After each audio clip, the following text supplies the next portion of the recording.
WNST, Towson, Baltimore, and Baltimore Positive. We remind everybody, set us on your dial somewhere out there, one of those 6 or 12 or 18 channels somewhere out there next to B104 and WLPL. Oh, they're gone. But we're 1570 on your dial, but make us number one on your little selection there. All of our programming this week brought to you by our friends at the Maryland Lottery. I have these instant lottery scratch-offs. We'll be giving these away on Thursday morning at Fadley's. I got my Fadley's gear on. It might be the last time we're in the old market because they're about to go into the new market. I've seen it with my own eyes.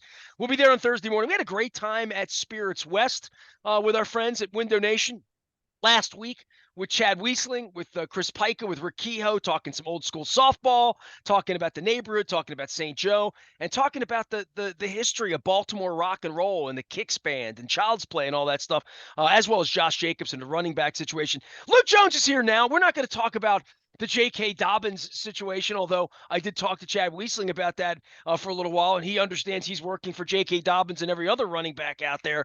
But on the baseball side, we've got the Orioles home all week. You're about to go eat pizza and get yourself tanned up and your whole family down at the beach. Everybody's headed to the beach. The Reds are in town. They have this sensation, and we don't play the Reds very much, 1970 notwithstanding. And the Orioles have called up another player, and a player who's sort of waited in line and bumping his head and like all that stuff. We talk about guys scuffling here. We talk about Aaron Hicks a little bit. We talk about them winning series and doing nothing but winning. But this pipeline, I mean, there's going to be a Colton Cowser moment. There's going to be a Jackson Holiday moment, the same way there was a Matt Wieters moment, the same way there was an Adley Rutschman moment. But when I get texts from you on the WNST text service brought to you by Coons Baltimore Ford, I'm always, we were waiting on stars, but now they have a pipeline that once a month they're going to be making you send a text out, and we hope that it's not a Ken Gerhardt situation. We hope that when they come up, they stay up, right? Right. I mean, think about it, where we were 13 months ago at this point in time, which is right around when Adley Rutschman was promoted to the majors. At that point in time, yes, the Orioles had shown signs that they were better than they were the year before. They had been more competitive, but they still were not good. They were below 500. Still a team that felt like they were a ways away at that point in time. So when Adley Rutschman arrived, and he's a special case, right? He was the face of the rebuild. He was the first pick Mike Elias ever made, 1-1, all of that. But it was all about hope. It was all about the future, right? Now we're at a point, we saw this with Gunnar Henderson when he was called up late last year and the Orioles were in wild card contention. We're at a point now, whenever someone arrives in the majors, yes, there's still that excitement of, hey, it's cool. It's a kid making his major league debut. It's a kid we've heard about in the minor leagues the last couple of years. But in the case of Jordan Westburg, who has done everything you possibly could ask. I mean, this is a kid who had over 700 plate appearances at AAA Norfolk dating back to last June and had 81 extra base hits over that period of time. He couldn't do anything else to justify a call up to the major league. So when he arrives, yes, there's that excitement, but the bigger question is not hope for the future. The question is, can Jordan Westberg make the 2023 Orioles right now and over the course of the next 3.5 months a better ball club? And I think that's what we're going to find out here. So with Jordan Westberg being called up, we're talking about someone who is a little bit older. He's 24, was a 2020 30th overall pick, end of the first round. They kind of have that competitive balance, A, B, whatever, however they distinguish the round. That's a high ceiling overall pick, right? That's a serious player. Yeah, that's a prospect. Yeah. I mean, this is someone they loved coming out of Mississippi State. He really, I mean, beyond the fact that he was an early pick, when he really opened some eyes, it was that fall. Keep in mind, 2020 was the COVID year. There was no minor league season. He didn't get to play a partial season of pro ball. But that fall in Sarasota, they did have their instructional league. And that was when he really opened some eyes where they said, hey, this kid has a bat that could really play in a couple years. So there was a lot of excitement about him. And all he did in 2021 and 22 and 23 is hit. And he hits for power.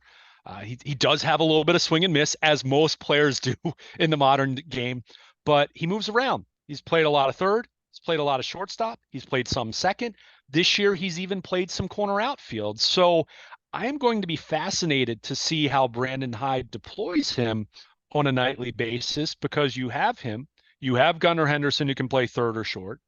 You have some other guys on this current roster who can move around. But in the case of Jordan Westberg, it was time, right? I mean, he's been a consensus, going into the year, he's a consensus top 100 prospect, whether you talk about Baseball America, Baseball Perspective, or Prospectus, MLB Pipeline. Well, every single outlet had him in their top 100, and he's been one of the Orioles' very best prospects, going back to early last year. I mean, he's someone that I thought had a chance to be called up late last year because of his age and because of the success he had at Norfolk. But they were patient with him, even too patient in some people's minds. It was one reason I wasn't a big Adam Frazier signing fan over the winter was you have Jordan Westburg, who feels like he's really, really close to being ready. So, we'll see how it plays out. You never really know. And, Kyle Stowers was an example of this last year. He put up big numbers at AAA. And to this point, and he's hurt right now down in the minor league, so he's not playing. But to this point, it hasn't panned out for him. So you never know. The International League is not the same as the majors. And that's not to say that Jordan Westburg is going to come up and just rake from day one. But boy, you like the profile and you like what he can do. You like the positional versatility. He's not as highly regarded defensively as, say, a Joey Ortiz or Jorge Mateo, but I think there's a confidence that he can be a really solid defender. And I think he's someone who has power to all fields, who, not going to say he's going to be a 35 home run guy or anything crazy like that, but I think he's going to hit for some power. And I think he's someone who can absolutely beef up their middle infield production situation, whether it's him playing one of those positions or whether it's him playing third and maybe playing Gunnar Henderson at shortstop a little bit more, because we've talked about Mateo's struggles at the plate. So it was time. But when Buck Showalter talks about pile divers back in the day, this is one of those pipeline guys that in Elias's mind, when we're good, he'll be a part of this, right? When we're good, 2 years ago, you're thinking about this. When we're good, he'll be a part of it. Well, they're good, and he hasn't been a part of it at all. And now he's going to, pick up a bat, so to speak, and be a part of this in the same way that at some point Cowser's going to be a part of this. And Stowers, I don't know. Maybe he's not good enough, but these other guys are thought to be. Most people think Jordan Westberg's going to be a major league player for the next 10 years, right? Like he's on that pipeline of once he's here, he's not a might be. They think he's a major league baseball, but he's only 24 years old. You act like that's a sin. It's crazy. Some of these guys come up at 2021. 24 is not a sin. Yeah, no, there's nothing wrong with that. It's just, I guess my point was he's not like Gunnar Henderson in the standpoint where you're talking about someone who's really, really young, right? He wasn't a high school draft pick. He came out of college at Mississippi State. So, but we've talked about it, and I mentioned this a little bit, a couple minutes ago, but all of these players that came through the system with 2020, with the COVID year, where you just had a minor league season that was just wiped out, other than a select few who got to be at the alternate training site in Bowie that summer. So it's a really unique development experience for some of these guys. In the case of Westberg, he was a college player, so a little bit further along, but they certainly still took their time with him. I mean, again, he had over 700 plate appearances at AAA, and I thought he could have been in the majors late last year, at least gotten an opportunity at that point in time. But they brought up Gunnar Henderson, and that was fine. I would have liked to see both of them, quite frankly. But we're going to find out. You never really know. And again, this isn't someone who's regarded in the same way of an Adley Rutschman, a Gunnar Henderson, how Jackson Holliday has kind of, jockeying to be the number one prospect in baseball already, at 19 years old, which just speaks to his incredible ceiling. So Westberg doesn't necessarily have that kind of ceiling, but again, all he's done is hit and produce. I mean, go look. He's got 60 career home runs in the minors. I mean, he had a 939 OPS at AAA this year, 18 home runs. I mean, lots of doubles. As I said, he can move around the diamond.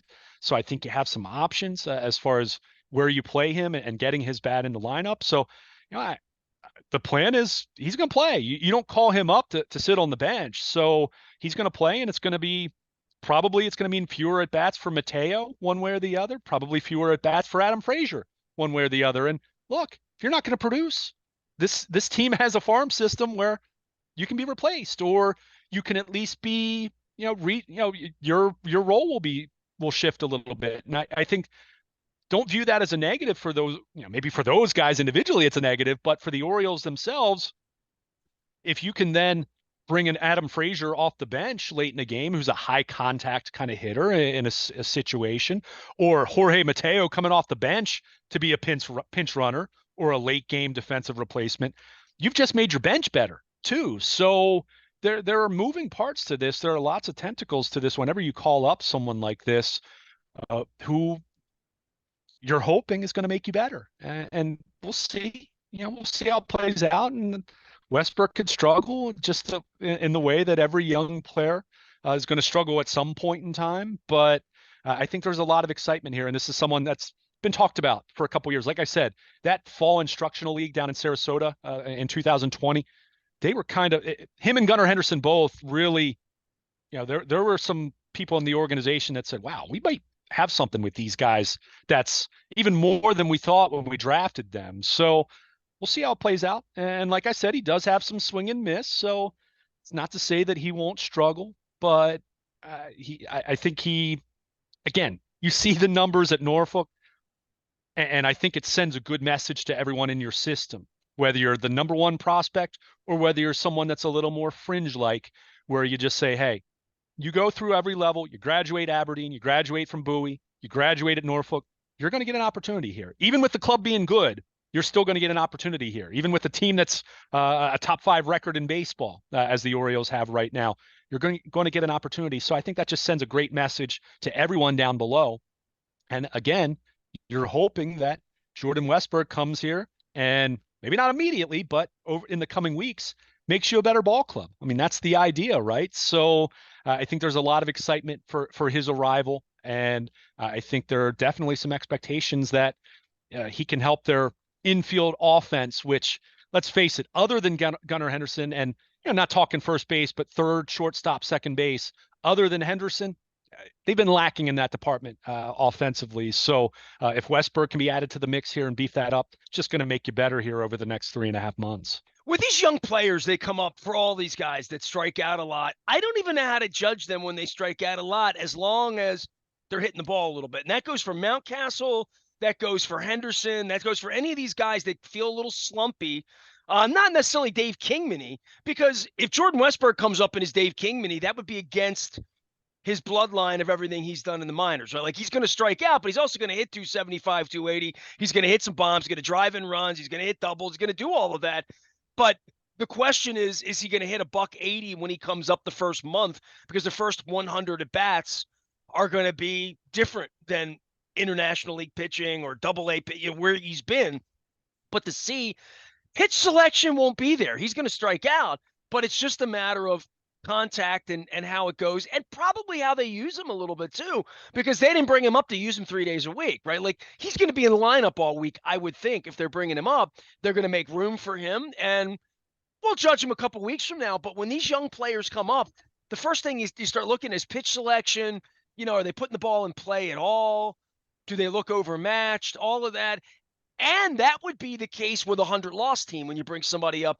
Man, you come up into this team, it's different coming up, and you're in a pennant race now. I think for all the guys that come up now, there's a different level of how long can we live with you not looking like a major leaguer if you don't look like a major leaguer when you come up, before we hurt your feelings and send you down. Yeah. And look, that's part of it. And I've talked about this with you. I've talked about this with Dennis as well in our different conversations about the Orioles, but they're really at a point now. And I've even, talking to some members of the organization, where when you're talking about these prospects, it's not like it was before, right? Where you had so many placeholders on the major league roster. I mean, so many guys that were quad A players or washed out, guys who never were. I mean, you just had that. So as soon as you had someone theoretically who was ready, quote unquote, at AAA Norfolk, you brought them up, right? I mean, that's just the way it was. There was plenty of room for them.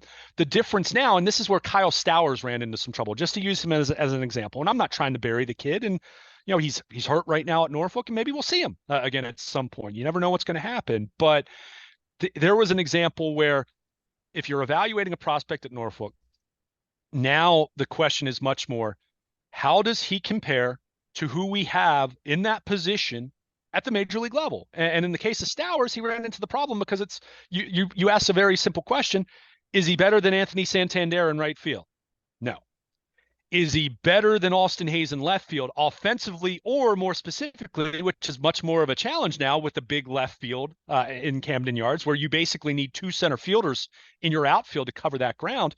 Is he better than Austin Hayes? It was a no. So then it becomes, all right, is he going to be a DH? Or can you put Santander there? I mean, and it just came out to it that he, in their eyes, and look, I think he could have gotten more at bats, more regular at bats to see it play out. And I certainly expect them to play Westberg, if not every day, most days at the very least. And like I said, he can move around a little bit. You can spell some guys here and there and work that out if you want to. But it comes down to, do we think this kid coming up has the chance to be right now, if not right now, very, very soon, once he's acclimated, to be an upgrade over what we have? And in the case of where the Orioles have been with Mateo for a while now, and where they've been with Frazier in the month of June, when you look at his numbers, and he's, he has a sub 300 on base percentage at this point. The answer is yes. At the very least, you want to find out, right? You have a we can be better. level. We can be better, right? Okay, exactly. So I think that's how you're looking at these prospects right now, and that's where it is a little more complicated. And let's be clear, that's a good problem to have. That's a good problem to have too many players, so to speak. And they'll do the same thing with Colton Cowser. That's why Aaron Hicks, being as good as he's been, and being such a pleasant surprise for them, has probably, it's delayed Cowser's path to a major league spot, at least for a little while. And again, if Hicks goes 3 for his next 40, then he probably won't be here much longer after that, because that's just the way it's going to work. But in the case of Westberg, look, he couldn't do any more than he did at Norfolk and say, all right, you got to see if this kid, even if he fails at the major league level, you got to find out, because he's been that good for that long at Norfolk. And, you asked the question about the swing and miss. For me, I don't mind strikeouts to a degree, right? We're not talking wanting to see someone strike out at a Chris Davis-like level, but swing and miss is okay for me if it's accompanied by power, if it's accompanied by an ability to draw some walks. And that's where Ryan Mountcastle has really run into a lot of trouble, because he just doesn't walk at all. So unless he's red hot, just crushing the ball, his value is really limited in that way offensively.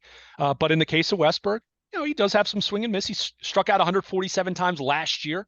He has cut down on the strikeout some this year when you look at it. And that's striking out on minor league pitching too. It is. And keep in mind that so much of that is, look, how do I say this? I'm not trying to be flippant about strikeouts, but the reality is, in the modern game, and we've seen this even with the shift having gone away, but we see how much power, high velocity pitching there is, that the idea is, yes, there are times where you just want to make contact, but there are other times where you want to have the contact to damage ratio be in line, where, yeah, you are swinging to drive the ball. And the Orioles, their mentality from an offense standpoint in the minor leagues is they want their hitters with a mentality to not just hit a soft line drive, but their mentality is to hit the ball off the field wall. That's what they're looking for, a line drive to the gap. That's what they're looking for, philosophically speaking. So in the case of Westberg, yeah, he's going to strike out some. There's no doubt about it.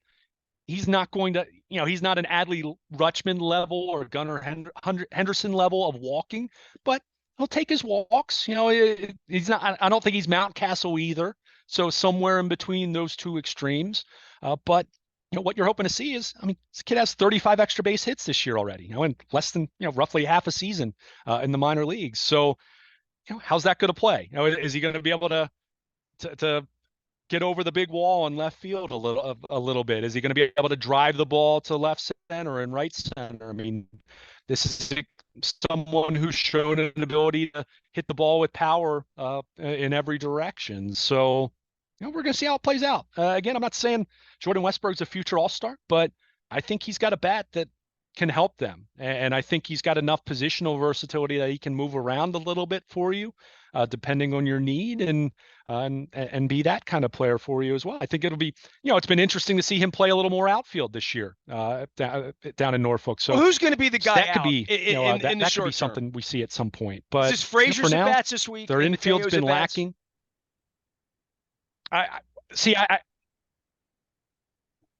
I think those two are going to be the guys that you're going to see getting fewer at bats at this point because, whether it's Westberg playing third, Gunnar Henderson playing short, Westberg can play short. I don't think that's his best position, but certainly can play there. Westberg, even though he hasn't played as much second base this year as we saw last year, he can play there as well. So I think you're going to see guys, you're going to see a little bit of a little more of a rotation, which I'm fine with. For me, it was becoming untenable to just say Mateo and Adam Frazier are playing every single day. You can't have two guys struggling to that degree offensively in your lineup every night. It's just not going to work. So I think you'll see some flexibility, and it's part of how the Orioles have done it. All their infielders, save for maybe Jackson Holiday being the exception, all their infield prospects, they've all moved around. That Gunnar played third base and shortstop. Westberg's played third, short, and second. Joey Ortiz has played shortstop and second base and also a little bit of third. So all these guys, they've really preached trying to be as versatile as possible. So we're going to see how it plays out. But I don't think this is just going to be they plug him into one spot and that's that. And one guy is suddenly benched. I think you're going to see, and we've seen it a little bit here recently. We've seen Gunnar Henderson make a few more starts at shortstop of late. Your Arias has been in the mix since coming back from the IL, of course. So, I think you'll continue to see that. I just think you're going to see Jordan Westburg have a heavy presence in that mix, as he should. The worst thing they could possibly do, and frankly, they did this with Joey Ortiz, and it irritated me a little bit because, I wanted to see him get an opportunity, but the worst thing you can do is bring up Jordan Westburg and he only plays 2 or 3 days a week. This is a guy who, for the time being, until he shows you that he can't handle it for an extended period of time, he should be playing just about every day. I'm not saying every single game, but he should be playing most games because I think he has the kind of bat that has the potential to play and really help this lineup. Well, we got a new Oriole in the fold, Jordan Westburg. If you're on the WNST tech service, brought to you by Coons Baltimore Ford, you got it first over the weekend. Luke will be at the ballpark all week. The Reds bring in a sensation, and really, they've been a bit of a sensation in Cincinnati the last couple of weeks, selling a lot of tickets. People are coming back to the games. Luke and I talked at length about bringing people back to Orioles games. Had a great conversation at Spirits West with Chad Wiesling, local NFL agent, about Josh Jacobs, his running back with the Las Vegas Raiders, as well as Chris Pica joined us to talk some Mount St. Joe. So lots and lots of stuff on the air here this week. Luke's going to be vacationing at some point. We got the 4th of July. I'm going to be having our friends from Wise Markets on this week, having a Wise conversation in regard to Heritage Fair this weekend. So if you're from Dundalk, you're from the east side this weekend, doing the Heritage Fair a little bit early this weekend. I'll stay away from the country and out on Saturday, but I'll be there on Friday and Sunday down in Dundalk as well. So big appreciation to our friends at Wise Markets for putting that together. We're going to be doing the Maryland Crab Cake Tour on Thursday morning at Fadley's to celebrate the 4th of July, talking crab cakes, probably some oysters before it's all over, probably some shrimp salad because it's delicious down there. All of it brought to you by our friends at the Maryland Lottery. I'll be giving away these instant lottery scratch-offs, as I did on Wilkins Avenue at Spirits West with Rick Kehoe and the group the other day. And our friends at Window Nation with the wacky floppy hat that I dig. The Orioles give a floppy hat away, but I'm going to be wearing my blue Window Nation hat. 866-90-NATION. You call them, get your windows here this summer. You buy 2, you get 2 free. 2 years of 0% financing. I'm about 10 months into my windows now. Very, very pleased. I've had a couple friends buy some windows from Window Nation, and they're pleased as well. So get on it if you need windows. I had 40-year-old windows. This time last year, they weren't opening. Awful, dusty, terrible. Screens were awful. It wasn't keeping the air out right. 866-90-NATION. Window Nation is there for you. Luke will be at the ballpark there for you. He's out on Instagram and Facebook, and we're out on Twitter. We're all these places that social media travel this week. Getting a little rock and roll in, too, down at Merriwell. A little Shania Twain and little Dave Matthews this week and The Cure. So big doings here this summer as the Ravens take a little time away. They take a little nap for the next month. Luke will be there to cover all that as we rev up the engines for the purple season as well. I am Nestor. We are WNST, AM 1570, Towson, Baltimore, and we never stop talking Baltimore positive.